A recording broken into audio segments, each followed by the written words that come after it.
tajribadan o'tgan narsa shuki, ayol kishi homiladorlik davrida Qur'onni ko'p o'qisa, Allohning zikrida ko'p bo'ladigan bo'lsa, mana shu tug'ilgan bolaga bu narsani albatta ta'siri bo'ladi.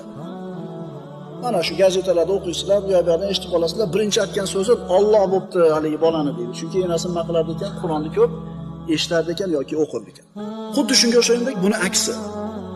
Agar ayol homiladorlik davrida bu homilani ko'tarishida xohlamay ko'tarib yurgan bo'lsa, o'zi xohlamasdan tug'ayotgan bo'lsa, buni ham albatta salbiy ta'siri bor. Xuddi shunga o'xshagandek, homiladorlik davrida ertamandan kechgacha muzika eshitsa, tinmay seriallar ko'rsa, buni ham albatta ta'siri bo'ladi chaqaloq. Shuning uchun farzand ko'rishlik arafasida turgan birodarlarimizga aytadigan gap, qulog'iga ko'proq kelinlarda Allohning zikri, Qur'on tilovati kelsin. Albatta